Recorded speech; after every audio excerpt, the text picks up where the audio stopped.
in the first administration, Stephen Miller openly told them in independent conversations he dreamt of bombing Mexico. He dreamt of bombing Latin America. This is part and parcel of the dream because he's a white nationalist, right?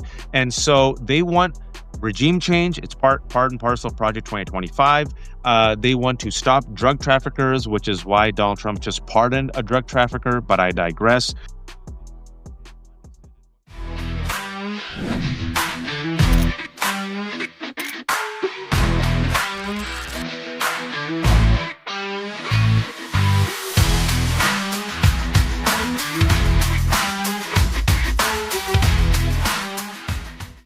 Breaking news. I'm sure Allison saw this. Pete Kekset says he didn't see survivors in the September boat strike because, you can't make it up, the fog of war.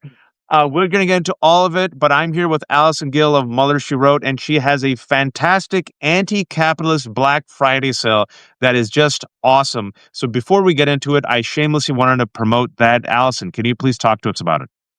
Yeah. So after Trump's Thanksgiving message went out, his Thanksgiving message, by the way, at a cabinet meeting today, he thought Thanksgiving was this week also, even after he put out a Thanksgiving message.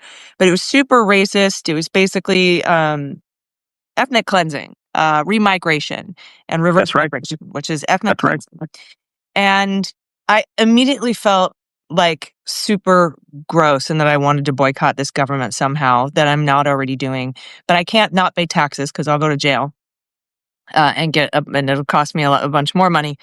Although because tariffs are so wonderful, I won't probably have to pay taxes soon anyway. But I, as a veteran, I'm a 100% disabled veteran. I get a disability and compensation check every month from the government. It's my federal benefits, my veterans benefits.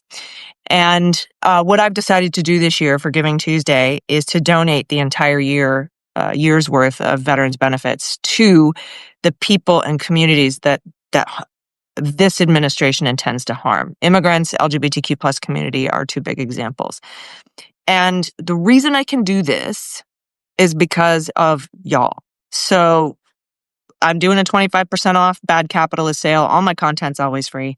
But it's because of people who have the means to financially support, and even just being here, even if you don't sign up for paid subscriptions, just the ad revenue that you generate by listening or watching any of the podcasts or whatever, that you give me the stability to be able to do that. But I don't want their slutty money, and I'm going to be giving it. I just want, and I normally give quietly, Waj, but I want Trump and Stephen Miller to know that the federal benefits they send me, the equivalent are actually going to the communities that they are trying to deprive of life, liberty, and the pursuit of happiness, which they are guaranteed under the Constitution, whether they're visiting or whether they were born here. So that's awesome. all. Can you post a link? Can you post a link right now? Put it in if you don't mind. Can you just copy paste the link to your or I'll try to find it. The link to the discount? Yeah. Oh, it's MuellerSheWrote.com/Black Friday. There you go. It's so easy. MuellerSheWrote.com/Black Friday. And folks, I can't even talk about my discount because it's not honorable at all. I did it. Everything's free on the left hook. It's independent. I'm not a veteran. I'm just an unfrozen caveman lore and an English major. So I just offered 25% off. And I know most of my overwhelming majority of my subscribers are free, which is fine. I get it. But for those who pay it, thank you so much. I've kept it cheap, $5 a month, but the sale is 25% off for 3 days. So it's like $370 a month or $38 a month. If you have money, first and foremost, you have to first go to support Allison because that goes to actually a really good cause. But then only if you have a few dollars left after that, then if you don't mind, become a paid subscriber. It goes a long way. But if not, it's all good. And I'm so glad you're doing that, Allison. And it's you are a terrible capitalist. You're a bad American. I'm ashamed of you for helping people. You should be pardoning money launderers and venture capitalists like Donald Trump did 2 days ago, who screwed over thousands of Americans to the tune of $1.6 billion, and he just got pardoned. And you should have pardoned CZ, the money launderer who helped Donald Trump and his family make billions through Binance. And you should be pardoning drug traffickers while you allegedly attack drug traffickers. That's what Donald Trump did today by pardoning pardoning the ex-president of Honduras who literally worked with the worst drug cartels to traffic drugs. And you should be pardoning violent insurrectionists, one of them who just sexually assaulted a minor. That's what you should be doing, Allison, but instead you are helping people. So shame on you, Allison, and thanks for joining us. And I want, if you can, please just break down the exquisite, they're so effed up spinning of Pete Hegseth and the Department of War when it comes to their war crimes that they have already admitted in public. Okay, before I get into that, I want to talk about something else. I want to talk about the reason I texted you yesterday. Last night. When you were traveling, and I said, I got to go live. I want to talk about this because the DOJ, I want to get to Hegseth, but the Department of Justice is about to do something really stupid, and I'm very excited. I get very excited when they do really stupid stuff. So first of all, you know that Lindsay Halligan was disqualified and Judge Curry dismissed the charges against New York Attorney General Letitia James and former FBI Director Jim Comey. Yep.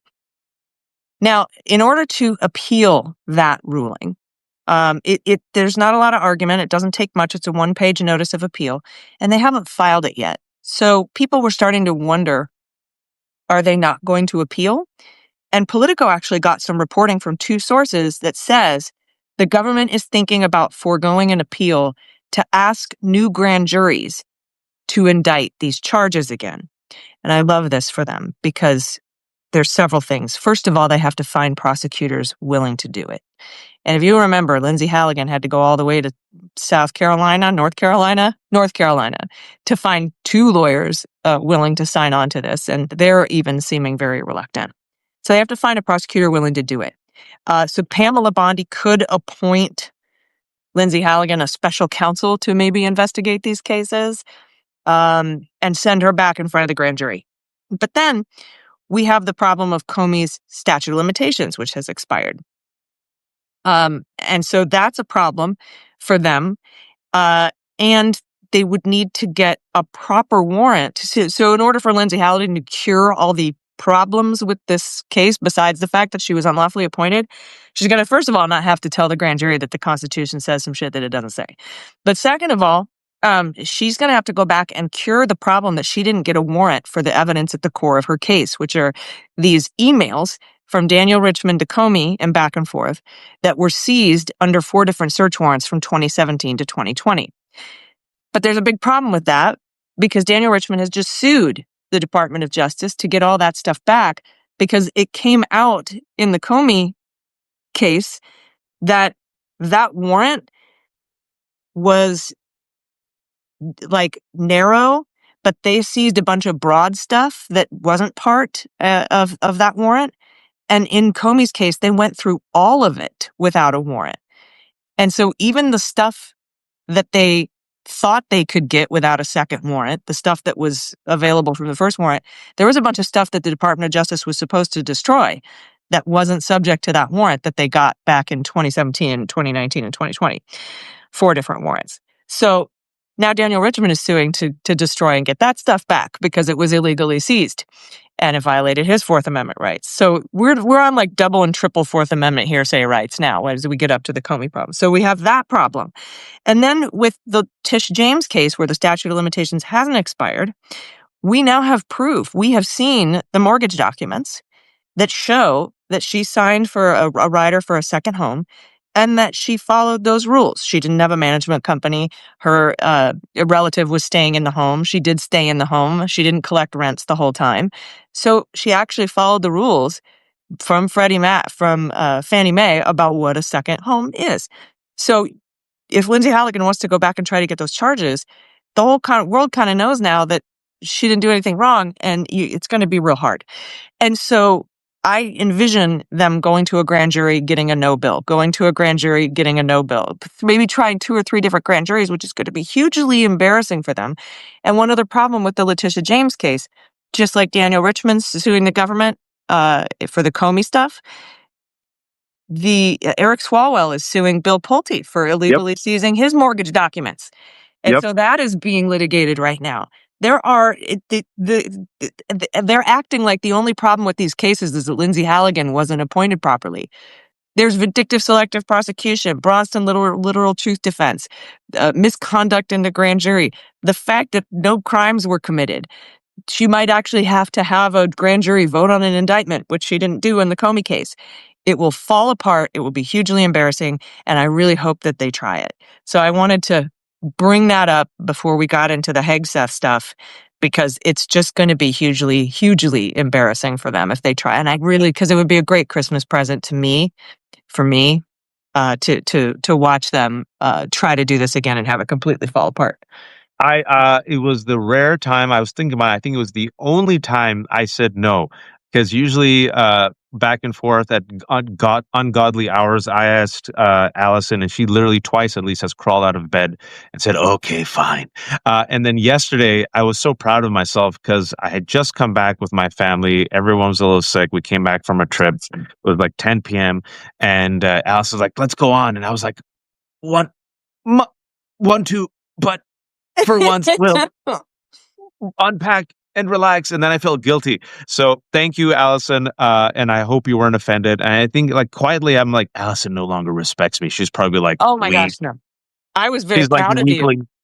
I was proud of you, Waj, for saying no. No, but that was very good news, and I can understand why. I hope they do it. And knowing that, you know what? They just might, Allison, because I was talking to Danielle about this.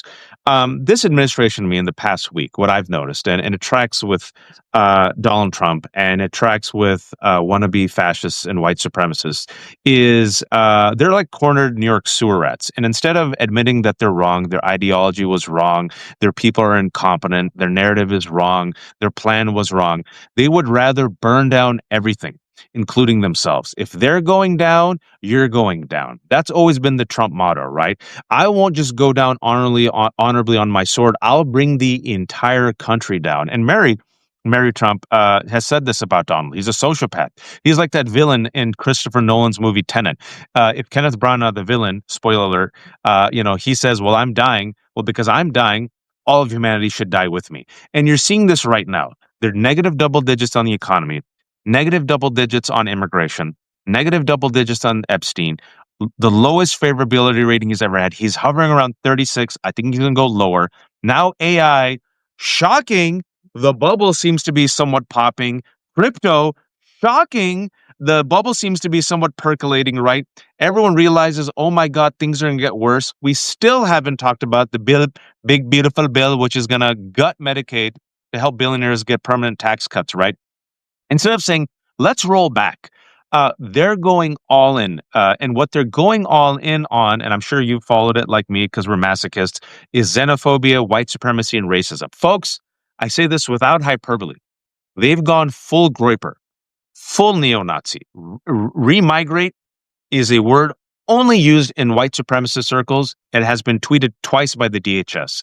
They're going all out on cruelty, on punishment. And when it comes to these war crimes, let's start with Hegseth and then we'll go on.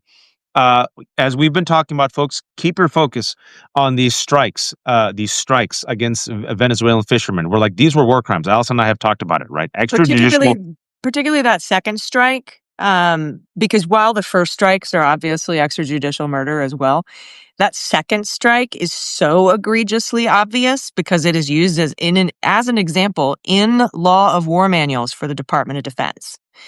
That example, firing on people who have survived a shipwreck, is an illegal act, and it's used as an example. Here's a clear example of what an illegal and unlawful order would be that you're not supposed to follow. And so I think Republicans in Congress specifically have told, some sources have spoken to the New Republic, I believe, saying this second strike is so obviously egregious, it's our foot in the door to investigate the initial strikes as well. And for those who haven't followed this news, right, there have been multiple strikes that have been done over the past couple of months. Over 24 people have been killed that we know of. And then when there was one survivor that we knew about, they repatriated that survivor, which means they literally fled them back to their country. The 2 survivors, right? So everyone has been saying, who gives you the authority? What's the evidence? No evidence. And furthermore, folks, we had Olivia Troy, who was in the first Trump administration on. We had Miles Taylor. Both of them independently told me on the left hook that in the first administration, Stephen Miller openly told them in independent conversations, he dreamt of bombing Mexico. He dreamt of bombing Latin America. This is part and parcel of the dream because he is a white nationalist, right? And so they want regime change. It's part and parcel of Project 2025. They want to stop drug traffickers, which is why Donald Trump just pardoned a drug trafficker. But I digress. And what Pam Bondi said, and what we tried to connect on the left hook and with Allison, is Pam Bondi. But it was last month, and Donald Trump fell asleep in that cabinet meeting just like he did today. She said, "We will do to leftists and anti-fascists what we're doing to these Venezuelan drug traffickers." To which I ask, murder them without any evidence? And it seems like that was the plan. So now, Allison, can you talk to us about how the information we're finding out right now, it can only come from within inside? Like there has to be leaks. Oh, yeah, for sure. I mean, Washington Post put out a report saying that there are a bunch of high-ranking military members within the Pentagon that are extremely pissed off. They feel like they're being thrown under the bus. It's a Save Pete shit show, I think is what they called it. But I do want to remind these admirals, particularly the admiral that gave the order to fire on the two survivors of the burning wreckage on September 2nd. I want to remind him that he went to the Naval Academy and read those law of war manuals and studied them very carefully and knows that you can't fire on shipwrecked crew. It is illegal. If Hegseth tells you to, you can't say, "I was only following orders." You are duty bound to defy and disobey unlawful orders. So that admiral, while he feels like he's being thrown under the bus, and maybe they are trying to make him the fall guy, it is still incumbent upon him to not follow that order. And I have a feeling that some folks in Congress may have been briefed on this September 2nd attack on that vessel and may have known before the public knew that they fired that they double tapped it, right? Yep. And I think that might be what had prompted the 6 Democratic members of Congress to make the video, just simply saying, we want to remind everybody not to follow illegal orders. You took an oath. It is in the Uniform Code of Military Justice that you are to disobey unlawful orders. And I think that is why Trump and Hegseth had such a visceral reaction to that video and called it treason and called it sedition and called for their deaths by hanging. Because they knew what they did. In law, that's called consciousness of guilt. And it's often displayed by vehement, methinks the lady doth protest too much. And so I think that might have been, and I don't have any confirmation on that, but I think that might have been the order of events in this particular operation. But for an admiral to say, "I was thrown under the bus and I was just following orders," no, sir. No, sir, I am sorry, but you are duty bound to disobey that unlawful order to murder those 2 people, and shame on you for trying to And point the finger Eichmann gave that elsewhere. same defense. Eichmann gave that same defense after World War II. The Nazi, when he was tried, "I was just following orders. I was a cog in the machine. I just did what they told me to do. I wasn't the ringleader." And history said, "No, Eichmann, you're going to be tried and executed for war crimes." And the industrialists who made money off of Nazi Germany, who were complicit with the genocide and the war crimes, they said, hey, we were just business folks. And guess what the war trials decided? Nope. We're going to try you and execute you for war crimes. So those 8 Democrats who came out and told soldiers and those who are serving that it is your duty and responsibility to follow the law and disobey illegal orders, they are protecting those soldiers, because simply saying, "I was just following orders that told me to do war crimes," is not a defense when and if, inshallah, there is a trial or tribunal that holds these people accountable. And the admiral is Admiral Bradley, for those who are following. So, again, for those who don't know, extrajudicial assassinations that Donald Trump said, "I have the power vested in me by myself to do this. I'm going after drug traffickers." The rest of us are like, "Where's the evidence? We don't need any evidence. Just trust me. We could do it. It's illegal." Republicans, except Rand Paul, allowed him to do it. All of us were like, bro, this is dangerous. Then they said they're going to do this to us, liberals, leftists, anti-fascist people who were in the No Kings rally.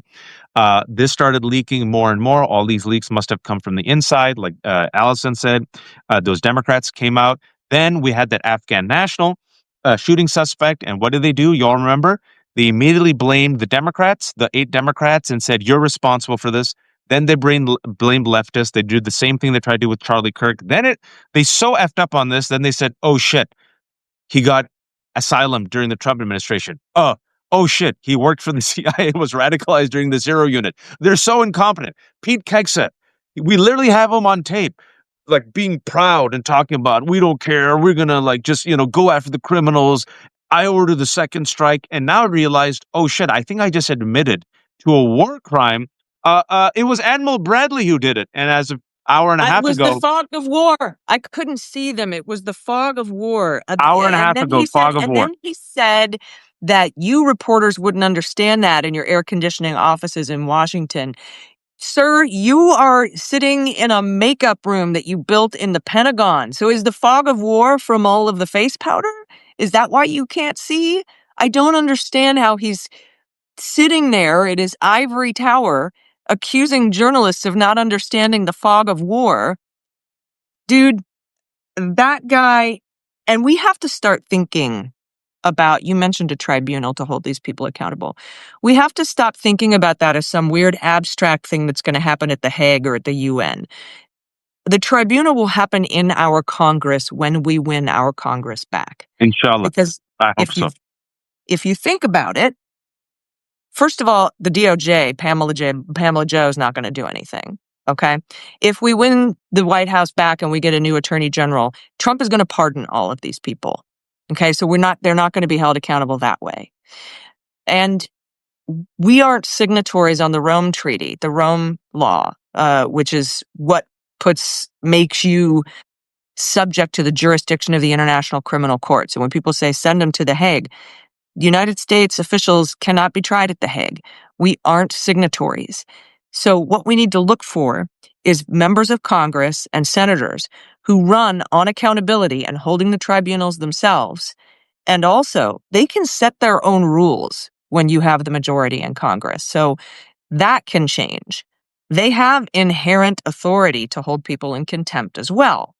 And we also need to keep in mind that since there's not going to be a Hague or anything like that, but perhaps if you're running for Senate and you say, I will vote to put us as signatories at the Hague and the International Criminal Court, people should be running on that. You should ask your candidates if they're willing to do that. Now, you need 67 senators to sign that treaty to make us subject to that jurisdiction. And most aren't going to do that. I know Bill Clinton signed us up for the International Criminal Court performatively when he was president, and G.W. Bush, Bush Daddy, undid it.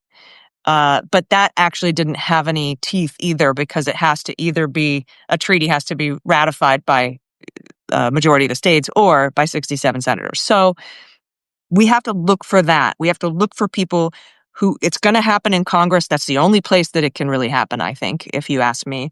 And so we need to marry this idea of a tribunal holding these people accountable with Congress and taking back Congress, taking back the Senate, taking back the House, because that's where it's going to happen. And we need to make sure that we elect people that are willing to do that. Every time I talk to somebody who's running for the House or running for the Senate, I ask them, are you willing to impeach the president? And are you willing to hold hearings, tribunals, whatever you want to call them? And of course, as long as Hegseth is at the military, we're not going to get Uniform Code of Military Justice. Now, we may get, if we get the president and we get to nominate our own Secretary of Defense again, we may be able to see the Uniform Code of Military Justice be brought to bear. But that's not going to do anything to hold ICE and the Customs and Border Protection accountable. That only holds members of the military and perhaps former members of the military who retired accountable. So keep that in mind as we go forward. We've got an election right now. People are voting in Tennessee 7.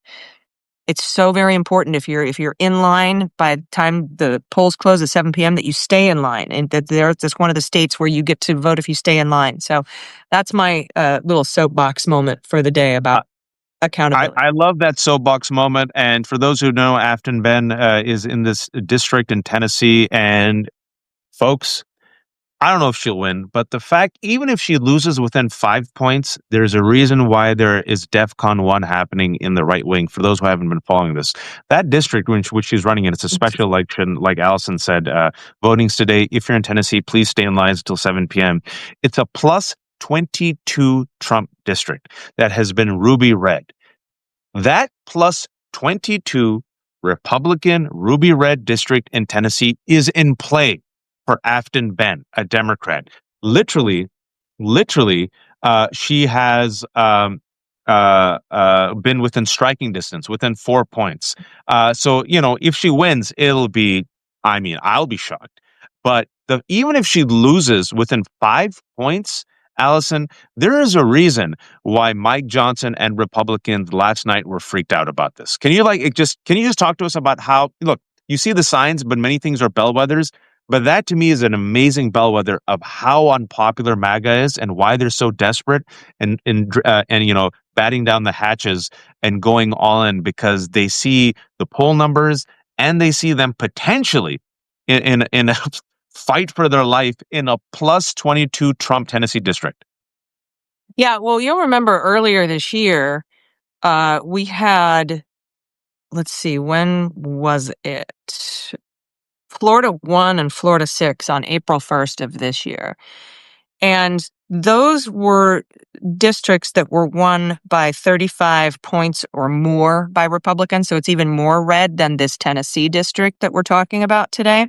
And we made up 26 and 30 points respectively in those two races. They were the only two races I think we lost this year. And if you think about what's happened between April 1st and today, with regard to Trump approval rating, Republican approval rating, congressional approval rating, 24% of Republicans approve the Republican Congress right now, 4% of Democrats, 12% of independents. So when you think about all that's happened between now and then, the shutdown, which is blamed largely on Republicans, I think that is why we're seeing a negative 22 district for Democrats now being rated as a toss-up. And that's just incredible. However we do tonight, I'm sure we're going to outperform the critics, win or lose. But I do hope we win. That would be pretty nuclear. It'll be amazing. And folks, it's one of those situations where, I want you all to, if I may, people make Donald Trump out to be like an inevitable force of destiny. Look, he's been around for 10 years. He's taken so much of our consciousness. He's never been held accountable. He's always failed up. This country voted for him again. He keeps winning. He keeps winning. And I know it's frustrating.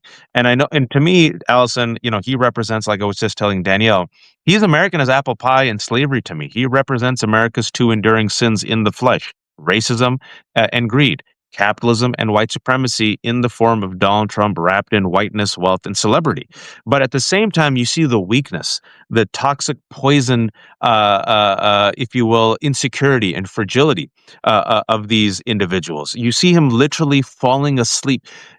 Allison, he's a creature of television. He knows the cameras are on him. He knows how terrible the optics are, and he still couldn't stay awake today. Marco Rubio is literally next to him, to his right, talking to him, and he fell asleep with his stroke mouth. He woke up to say racist stuff against Elon Homer, fell asleep. Woke up to say racist stuff against Somalis, fell asleep. Woke up to accept, verbal fellatio from Kristi Noem for stopping hurricanes and, cocaine, then fell asleep. He's cankled. He is weak. He is taco tits. He is negative double digits on economy. On immigration, he overreached. He's negative double digits. All of his policies are immense failures. He's sinking in real time. He's a useless, withered, orange piece of shit, just barely hanging on to dear life. And that, to me, is MAGA and its ideology. It looks all imposing through bluster and threat, but once you poke it, much like a bully, they wither. Fragile, weak knees, weak chins, weak cankles. Pete Hegseth, right? He can throw out a big game and he can cosplay his thump his chest, but now he's running around like a scared kid because he's like, oh shit, I said too much. Cash Patel, the story of Cash Patel, these fragile, weak beta cucks cosplaying, right? It's just a perfect example of these white nationalists and white supremacists who talk big but hide behind their privileged mansions, like Matt Walsh and Michael Knowles and Ben Shapiro and all, like Nick Fuentes in his mom's basement, right? I just want you all to see that the wizard is actually a scared little man. I need you all to see that. There's more of us than there are of them. Don't bend the knee. And speaking about weak men who will never enter Valhalla, this Cash Patel story is just Is Allison. Can this you set is this this up for having set? It's just so good. is this the one I sent you about the ladies' jacket? Yes. Okay. So there was a report put out by a conservative group of folks talking about Kash Patel.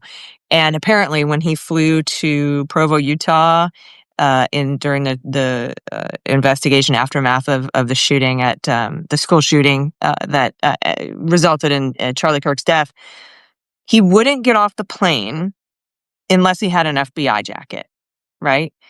And so they had to stop what they were doing, wander around, ask a bunch of people if they had a jacket in his size, because he wears kind of a small size. But all they had were mediums or for larges and extra larges and, for jackets. So they actually had to find a medium-sized woman and borrow her jacket. So he wore that lady's jacket and he put it on, and then he noticed that didn't have any patches on the shoulder.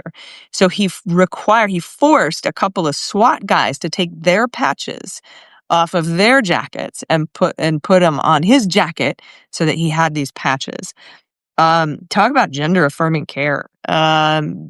He's so and I talked to some of the people who I'm friends with that were very high up in the FBI, Frank Figliuzzi and Andy McCabe and Pete Strzok, who I text with all the time. And I was like, why did he care so much about wearing a jacket? Like, he's cosplaying. Asha Rangappa pointed out, generally, 100% of the time, the FBI director wears a suit.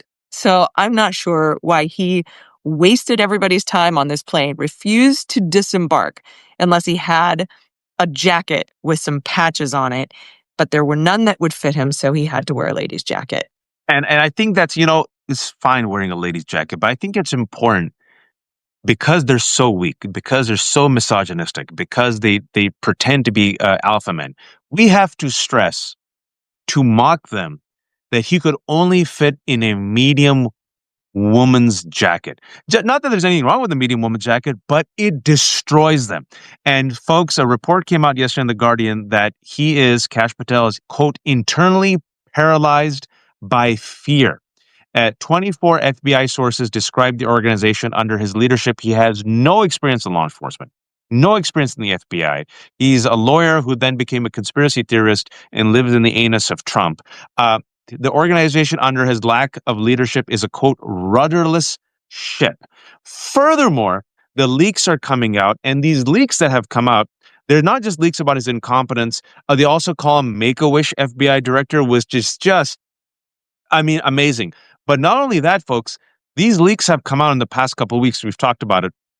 Is that he apparently, Alice and I have talked about it, has used the FBI Gulfstream jet numerous times, wasted taxpayer dollars to, fly around with his honeypot girlfriend. And then after flying around with his girlfriend, he stopped by at some hunting lodge. That has also come. That has to be internal leaks. And now the Democrats, Allison, have begun a congressional probe of his misuse of this jet. Yeah, well, he fired the pilot guy, right, who was, I think, probably telling on him, but maybe he also doesn't know that we can just track that plane like on public websites. So we know where you're going. We know you're going to Boondoggle Ranch. We know you're going to Pennsylvania for a wrestling match, where your girlfriend is singing the national anthem. She has SWAT protection, by the way. I wonder if her SWAT detail has their patches or if he's taken all of them. I'm not sure. But yeah, you bring up an important point about pointing out the hypocrisy. I remember when we learned that Falwell Jr. was having threesomes with the pool boy. And I was like, I am not kink shaming anybody. That's actually the coolest thing about Falwell Jr. But we have to point this out and point it back at him because he relentlessly goes after the LGBTQ plus community. Same thing with Madison Cawthorn. And whatever else, we want to make clear that we aren't mocking people for the cool stuff that they do, wearing a lady's jacket, having a threesome with the pool boy, whatever it is. We're mocking them because they go out to harm members of the community that they are now participating in the behavior of. And so that, I think, is a very important delineation that we want to make. So I'm glad that you brought that up. But yeah, he's a butt snorkeler. He can't get his head out of Donald Trump's ass, and he will continue. And Bovino is an extremely small man. Then when AOC called Stephen Miller 4'10", he flipped the frick out. You remember? They've been flipping out on, I don't know if you've been following, Allison, sorry, but on Fox, they have repeatedly had segments with Katie Miller talking about how Stephen Miller is a sexual matador. They did again last week. How Jesse Waters has repeatedly said he's a man, he's 5'10". It has unhinged Fox for a month. And Please you remember continue. when Trump was accused of blowing Bubba by Epstein's brother in an email. They did all this straight propaganda out of the White House. It must be love with him and Melania, That one photo, right? right? And they kept putting out all these like straight mask hetero love propaganda photos from the White House because everybody was like, "Oh yeah, you blew Bubba." They hate it. They absolutely hate it. It puts them off their guard. It puts them on their back heel. And I think it's important to push on those things. And then, of course, we've had a little bit of a lull in the Epstein files because that's not due from Pamela Joe until the 19th or the 20th of this month. I think the 20th, because the bill was signed in the middle of the day on November 19th. She had 30 days. So there's a little bit of a lull there, but I'm sure it's going to pick back up in earnest in a couple of weeks here when we find out all the stuff that she's going to try to hide behind redaction bars and by withholding information from the release of the Epstein files. And then, of course, something really funny happened today. And this is also going to be extremely dumb and is going to be a wonderful Christmas present for me, is that, back in February, Knight Institute filed to get Volume 2 of Jack Smith's report. That's the one that's never been seen before. It's about the classified documents down in the shitter at Mar-a-Lago. And Eileen Cannon said, no, but I've stopped it from happening on the day after Trump was sworn in. She blocked it from being released because Nauta and De Oliveira could still be on the hook. But then the Department of Justice dismissed those charges and said, we're never going to go after them. And so the Knight Institute and the First Amendment group asked for this Volume 2 to be released.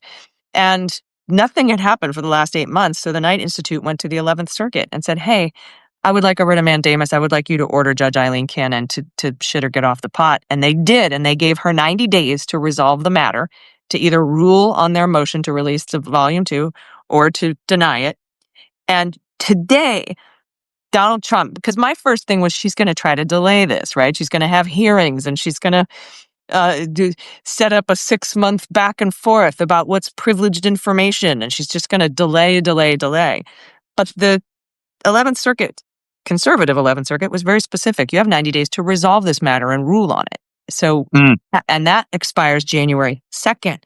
So she can't. So Trump today tried to intervene. I would like to file an amicus curiae and intervene on your docket.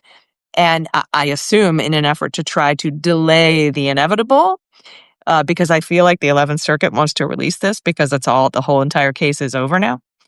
Although they tend not to release stuff about unindicted people.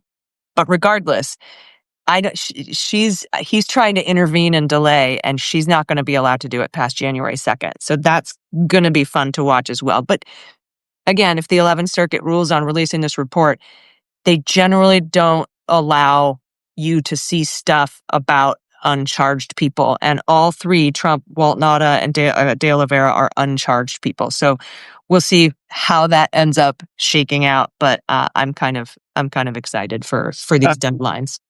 And I have to, let me do one more before I let you go. We can't forget Kristi Noem. Kristi Noem yesterday said the following. President Trump will enact, quote, a full travel ban on every damn country that's been flooding our nation with killers, leeches, and entitlement junkies, end quote. I just want to remind you all, before I just talk about that for a second. Donald Trump today just pardoned the former president of Honduras, who was serving a 40-plus year sentence for working with drug cartels to bring in drugs to this country. Donald Trump has pardoned 1,600 violent insurrectionists. One of them was just arrested for sexually assaulting a minor. Donald Trump has pardoned his business partner, CZ of Binance. Then when asked, he was like, who's CZ? What? Huh? 2 days ago, Donald Trump pardoned a venture capitalist who screwed thousands of Americans out of billions of dollars. Donald Trump has also pardoned a war criminal, William Gallagher, a Navy SEAL who killed an unarmed Iraqi kid and whose own fellow Navy SEAL brother said was a sociopath. This is who Donald Trump has pardoned. Oh, yeah, and Jorge Santos III, the founder of Italy, George Santos. He's also a convicted criminal, a fraudster. But somehow, we're going to ban all these people, basically from shithole countries, basically from black and brown countries, from coming. And then talking about the incompetence and the leaks, we have found out, has to be through internal leaks, that Kristi Noem, much like Kash Patel, wants two $200 million private jets for her and her boyfriend, Corey Lewandowski. And last week, the Department of Justice said that it was Kristi Noem who actually defied Justice Brosberg's order to turn around the plane that was sending over 230 innocent brown men to die in a foreign prison, which included Kilmar Abrego Garcia. That I thought was very interesting. Allison? Yeah, that deadline is Friday. That's when all of these officials who defied his order to turn the planes around have to file their sworn declarations under penalty of perjury with the court, explaining why they did it and what their role was. Now, Kristi Noem has come out and said, yeah, I did it and I do it again. All right, Exhibit 1 for contempt. And so what Judge Boasberg has to figure out is whether or not he's going to refer these people who defied his court order for contempt prosecution. And that is different than a judge finding someone in contempt of court. That is civil contempt. This is criminal contempt. Now, generally, when you find someone in criminal contempt, you make a referral to the Department of Justice, and Pam Bondi's not going to do anything. But right now, Judge Boasberg, as of this minute, has the authority to appoint a special prosecutor to investigate and prosecute criminal contempt. This Supreme Court will likely make that go away. But again, I want to make sure that, and I've said this since the Mueller investigation, and I said it again in the Jack Smith investigation, as much as jail is wonderful, that shouldn't be the only goal of justice. The truth is also, it's the friends we make along the way, which is the truth. When the truth comes out, for example, if Pam Bondi holds a bunch of stuff back in the Epstein files, sure, the Supreme Court will probably let her do it. But in between now and the Supreme Court, we're going to have lower court judges issue rulings about her making inappropriate redactions. And we'll be able to hear that and know it. Sure, Jack Smith didn't get convictions and jail for January 6th and the classified documents, but we got massive indictments outlining all of his crimes. The American people knew. Everyone's like, the American people deserve to know. They knew, and they still elected him anyway. He was already a convicted felon on 34 counts. I'm not sure what 4 more counts would have been the breaking point. Like, he's a 34 convicted felon. 38's where I draw the line. Like, I don't necessarily see that happening. And so I kind of want everybody to temper this idea of what ultimate justice looks like because we have such a screwed up oligarchic Supreme Court. We aren't going to see what happened in South Korea. We aren't going to see what happened with Bolsonaro here because our Supreme Court is bought and paid for. But the truth that we uncover along the way does political damage, and we hold the biggest check on executive power in this country. It's bigger than the Department of Justice's check. It's bigger than the judiciary's check. It's us. And for us to know the truth and to get the truth out there, instead of saying, oh, you can go to jail, I don't care, I don't want to hear about it, la, la, la, la, la. No, we have to get the truth out there. It has political consequences. And I think that the true justice could be that his butthole explodes because he needed an MRI for something horrible and that he has a horrible life and he's uncomfortable and is tortured and everything sucks, and every day is this is the best day of the rest of his life. Every day is going to be worse after that. There's some sort of karmic justice, but kind of keep that in mind, internalize that. Justice doesn't always look how we want it to look, but the truth that comes out in the meantime is incredibly important. Yeah, I think that's very important, and I've been saying this for years, and I know some of the folks in the comments section have talked about it because I'm here in DC, Virginia, folks, and someone asked me, Abby Phillips and her CNN show, and I can't believe Scott Jennings comes and is disrespectful. And someone asked me on Threads, I wonder what happens in the green room. Abby should videotape it, right? And I responded. I said, as a CNN contributor, former CNN contributor, I'll tell you exactly what happens in the green room. They're all friends. They're all part of the same big club. They're all friendly and chummy. They go to the same churches and synagogues. They party with the same people. They sleep with each other. They cheat on each other. They go to the same, bars. They're all buddies. It's a big club, and you ain't in it. And the big club, which is also known as the town protects its own. Doesn't matter if you're Republican or Democrat, left or right. If you're part of the establishment, you get protected, which is why you fail up, which is why Dick Cheney, despite being a war criminal, gets a hagiography. When Donald Trump dies, I guarantee you this will be the eulogy. Donald Trump might have been divisive, but he was nonetheless very influential with his off-the-cuff remarks and shoot from the hips rhetoric. That's what it's going to be, folks. So I don't think any of these people are going to go to jail, but that doesn't mean we shouldn't try. And even if they don't go to jail, and even if the establishment does protect them because the town protects their own, the truth and accountability can come in different ways. I want jail sentences, but you can mock them, ridicule them, destroy their movement, destroy their ideology, make them just political lepers, and then win at the ballot box, engage in economic boycotts, and then show them as the villains of our future history books. And maybe this young generation will learn and say, enough's enough. We're done with the establishment. We're done with the old rules. We demand accountability. And maybe they bring the fire that Chuck Schumer and others don't have. I don't have any faith in them. They're part of the same group. But that doesn't mean we don't do our part. We don't set the record straight. We don't write the history books, and we don't harm them in other ways, right? Accountability can come in other ways as well.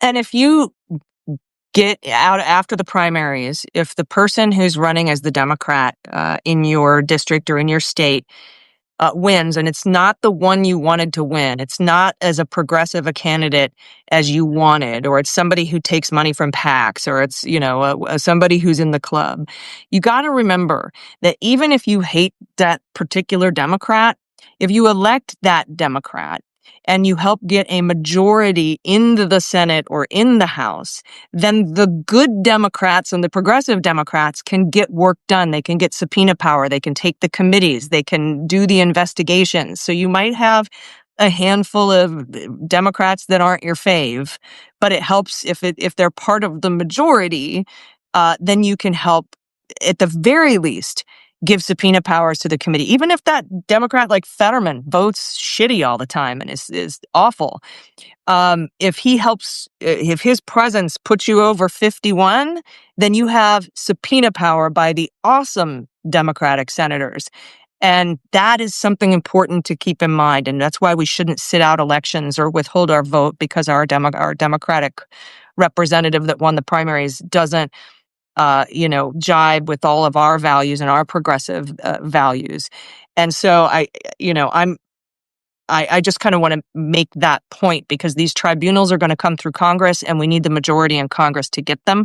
But this is also a epic year to run for something and to elect the progressive candidates that you want and to start to remake the party into the progressive Democratic Party that we want it to be.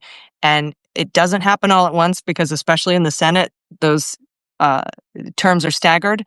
But we have to keep going. It's not just one election cycle isn't going to fix it, but this is the year to get those progressive candidates in. We've seen it. We've seen the mayor of Seattle. We've seen Mamdani. We've seen what happened in Wisconsin. We've seen incredible gains with progressive candidates in districts that can elect progressive candidates. So fight as hard as you can for your progressive candidate, but don't abandon the party as a whole because we need that majority. And also, folks, reform, not restoration. We want reform. Demand it. And as Allison was saying, if you have an opportunity to engage with your elected officials, what will you do to reform a broken system? What will you do to reform broken institutions? What will you do to hold these horrible people, the oligarchs, accountable and demand an answer from them? I'm going to have the mighty Joyce Vance joining us to specifically talk about accountability. I asked her, she goes, "What do you want to talk about?" I said, "You're a former prosecutor, you're a law professor. I want to talk about Alina Hava and Cash Patel and all these oligarchs and these crypto folks and all the alleged crimes. I want you to put on a prosecutor hat and just imagine if indeed we had the power, how can we hold all these mother effers accountable?" So she'll be on in 5 minutes. And if I may say something, real quick. The right wing, if you've seen Allison, has been after me nonstop. I mean, they are frothing at the mouth against me. I allegedly hate all white people, and they're so pissed off because I mocked white supremacists and white nationalists, and I mocked them and their shitty culture and their shitty narrative and their shitty bland chicken. Oh, hit dogs holler. And they have discovered, Allison, wait for it. I'm going to make a confession right now. This is breaking news. They have discovered, they've been trying to shame me for the past 2 days with this information. My parents are formerly incarcerated individuals. Did you know that, Allison? Both of my parents went to jail. Waj, I read your book. Oh, yeah, I wrote about it 4 years ago, and it's all public knowledge. And my parents fought their case, lost their case. I dropped off my mother at prison. They went to prison. They served their time. They came out. They're senior citizens. Like millions of other Americans, they're formerly incarcerated people. Unlike Trump, they've never whined. Like Trump, they're a convicted criminal. But guess what? They didn't party with the pedophile, Jeffrey Epstein. They didn't sexually assault a woman. They didn't defame a woman. They didn't set up a charity or a university, defraud people. They haven't participated in a violent insurrection. And they haven't screwed people over through crypto or AI grift. Maybe they should run for a Republican office because they love criminals. How many counts was it, Waj? How many counts was it? Not 33, not 34. What was it? 34? Yeah, less, much less. I think in the 20s. And they actually fought the case and lost, and then they voluntarily went in. Folks, I just had to say that because I want to be a little bit petty. And I also want to say is all the Republicans are trying to shame me. Your king and daddy, Donald Trump, is a convicted criminal. What are you talking about? If they don't even read. If they could read, they might have known that years ago when I found out. Yeah, folks, and also they can run as Republicans because sadly they're not closeted homosexuals who hate themselves, pedophiles, or people who participate in a violent insurrection. So sorry, they won't run as Republicans. Too soon or not soon enough. And before I leave, I want to again shamelessly promote Allison's fantastic Black Friday sale. Where here you go. Here's the link. 25% off, and all that money will go for such a good cause. Please support her. Everything is free. And furthermore, I'm not a veteran. My stuff is free too, but I also have a Black Friday sale. It's like, for a couple of days, it's like $38 a month, $3.50. If you aren't a paid subscriber, we're independent. We're terrible capitalists. Everything's for free. If you have some money, go to Allison. If you have a few dollars left over, become a paid subscriber. If not, it's okay. It's still free. 2,100 people are watching. We're going to have this up on my Substack and Allison's Substack, the breakdown. Folks, be kind, be informed. I'll be back in 3 minutes with the mighty Joyce Vance, and we're going to talk about accountability. It'll be awesome. Thank you, Allison, for making time. Thanks, Waj. Good to see you. Good to see you all. Bye.